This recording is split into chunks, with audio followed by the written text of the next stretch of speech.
Oh my God, wait a minute, it's Paul Bear! It's Paul Bear! Japanese Grand Prix Suzuka, track favorit gua dan tentu merupakan weekend yang menarik dengan Yuki naik ke Red Bull di home race-nya sementara Liam Lawson ke V-Carb. Lalu balapan ini juga ngiranya bakal hujan, tapi ya mendung-mendung bahaya kan, kurang seru ah. Tapi ya begitulah. Untuk balapan ini gua akan beri rating 2,75 dari 5. Cukup seru sebenarnya di akhir-akhir, tapi serunya nggak sesuai harapan ya. Jadi tanpa basa-basi langsung aja gue bahas pemenang dan pecundang Grand Prix Jepang 2025.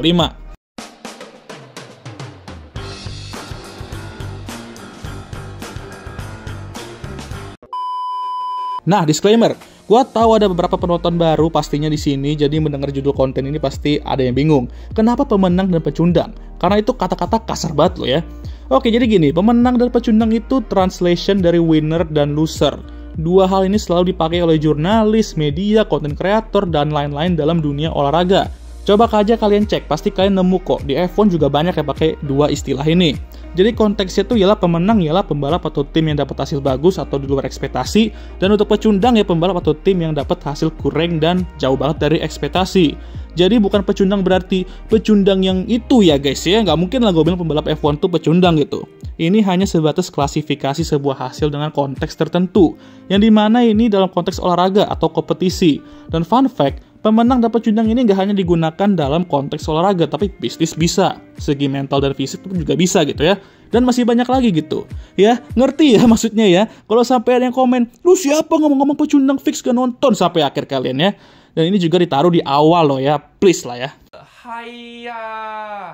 Oke, pemenang pertama ya sudah jelas ya, Max Verstappen.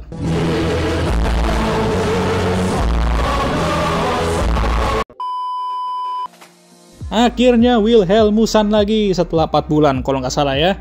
Gile sih ini orang emang. Gue prediksi dia tuh yang menang karena gue prediksi cuaca kan hujan. Kalau Max, Suzuka, Red Bull hujan tuh pasti udah bakal disikat aja sama dia ya kan.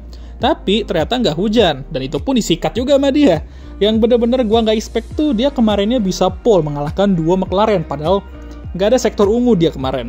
Di race mampu mengontrol balapan dengan baik kecuali pas di pit tadi sempat ada jump scare sama Lando di pit lane yang nyaris membuat fans kedua pembalap melayang tinggi detak jantungnya ya. Setelah itu mampu mengontrol balapan dengan baik sampai finish walaupun ditekan terus sama pasukan Oyen.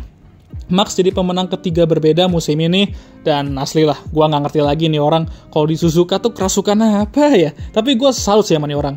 Salut sih gua.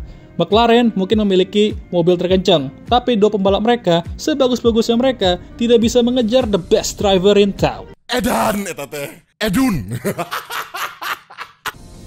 Congrats Max, well deserved win, dan ya balik lagi, best driver menang hari ini. Gua no comment lagi kalau soal Max Verstappen. Ini orang emang gak ada obat sih. Lalu untuk Yuki, mungkin gua akan sedikit masukin dia ke list pemenang ini, jadi hitungannya Red Bull ya. Karena walaupun dia nggak berbuat banyak, nggak cetak poin, tapi dia mampu sedikit deket dengan Max selama weekend ini. Dan sayang KO di Q2 karena ya masalah strategi juga kalau menurut gue situ ya. Dan itu menghambat progresnya. Tapi dia mampu bersih, nyalip beberapa pembalap termasuk Liam Lawson, dan nggak crash dan nggak finish terakhir. Itu yang paling penting ya. Jadi weekendnya bersih untuk Yuki, tapi semoga bisa lebih better dan bisa lebih clean lagi weekendnya di Bahrain minggu depan. Dan seterusnya juga tentunya. Pemenang kedua, gue akan berikan ke Kimi Antonelli. Ini orang ya, walaupun lagi stres sama tugas SMA, tapi dia bagus loh hari ini. Pace dia cukup oke, pasti clean air memimpin ya kan dan menjadi pemimpin balapan termuda dalam sejarah F1.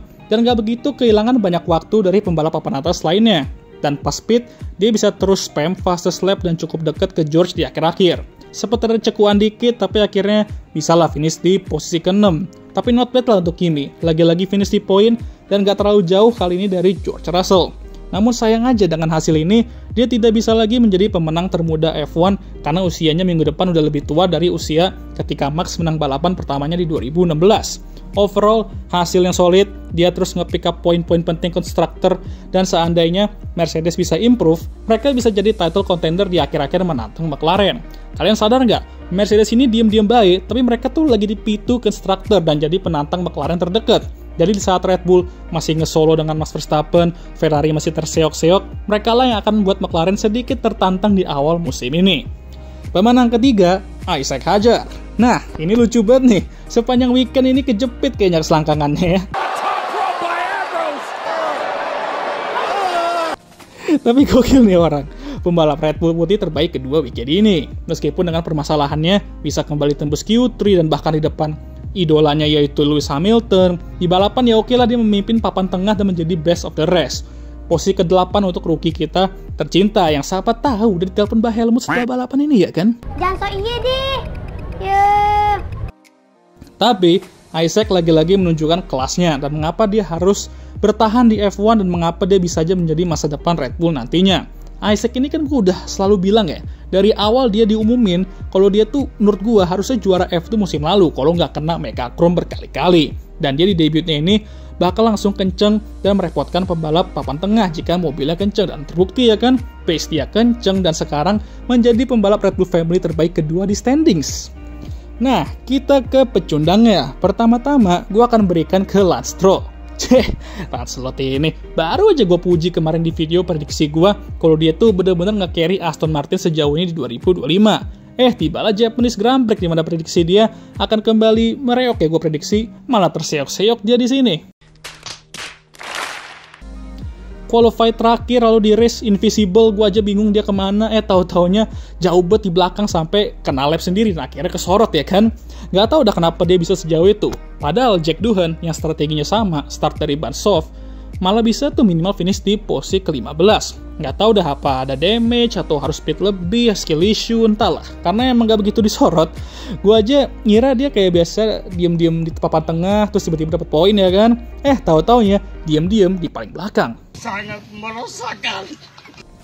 Positifnya ya semua poin Aston Martin masih milik dia sejauh ini ya.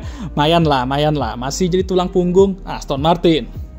Kedua, Liam Lawson. Nah, ini gue juga expect lebih sebenarnya karena dia udah di mobil yang katanya lebih drivable dan bisa aja lebih kenceng dari RB21 itu ya. Dan terbukti si Doi bisa tembus ke Q2 pertama kalinya di musim ini dengan jarak kecil juga sebenarnya ya dan nyaris KO juga. Tapi secara mengejutkan bisa qualified di depan Yuki. Menarik ya kan? Namun sayangnya dia ter-out-qualified oleh pembalap rookie yang jauh lebih kurang pengalamannya dibandingkan dia dan di saat yang sama mengalami masalah dengan kursi, seatbelt, dan selangkangannya itu.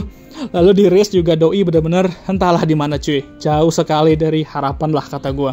Di track Suzuka, track yang dimana dia udah punya pengalaman, di mobil yang udah lebih drivable, tapi hasilnya ya begitulah ya. Ngiranya bakal dapat poin, tahu-taunya masih telur dan meneruskan nickname Liam Lawson. Pecundang ketiga, Alpine.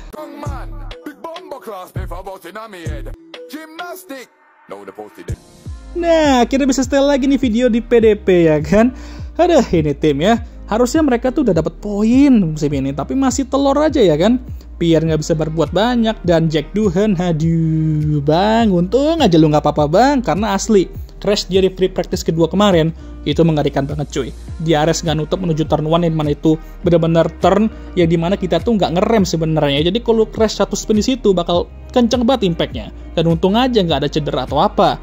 Yang rusak ya mobilnya aja. Dan untungnya masih bisa diperbaiki. Dan mungkin harapan dia stay di F1 juga ya rusak sebenarnya karena crash itu.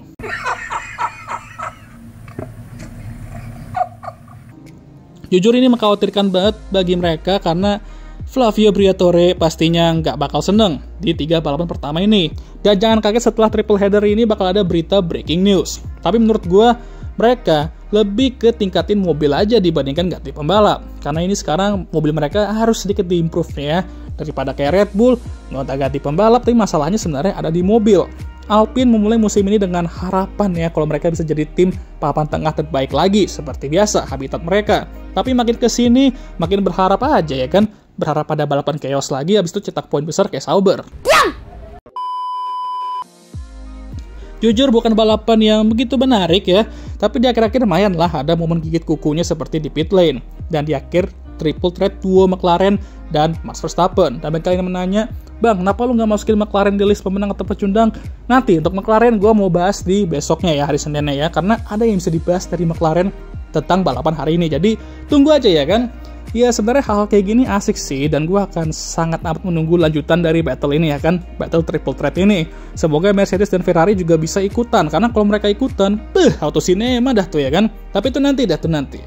Oke lah, sekian video kali ini. Gimana menurut kalian? Jangan lupa like, subscribe agar gue bisa tembus 10k sub sebelum akhir tahun, dan share video ini, dan jangan lupa juga untuk menyalakan lonceng notifikasi agar kalian semua tahu ketika gue ngupload video baru.